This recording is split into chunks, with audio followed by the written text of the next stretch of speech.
Welcome back to my mini blog. तो पुणी तर मैं बहुत दिन पर बाहर थी शूटिंग सेट को। देखो तो समस्ते कौन कर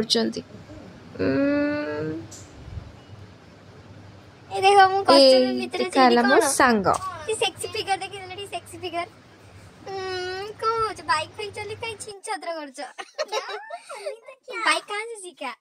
मेरे बचपन से मैंने सीखा है। और जन्म होते बचपन में छोटे छोटे स्कूटर होते हैं, मैंने सीखा जन्म होते ही मैंने बाइक चलाना सीख गई थी। और थोड़ा ननंद को भी सिखा दो। तापर जेतु हम शूटिंग स्टार्ट ही नथला मु बाहर थे टिके खरा खाया पे बहुत शीत होतले जानछन। तो आपण माने ठंडा दिन आसी गलनी तो एठी टिके खरा रे मो स्टाइल मार दोछि आ देखन अगेन आम पळे आसलु पुणी थरे शूट करिया पई। एठी अछन जेजेमा जिना दीदी मीरा दीदी एठी हमको पप्पू पाई शॉर्ट विषय रे बुझोचंती। जेमति कि हम तो जानछु हमर टाइम टेबल किछ ठीक न थाए, केतबेले शॉर्ट चलता है केतबेले चल न थाए।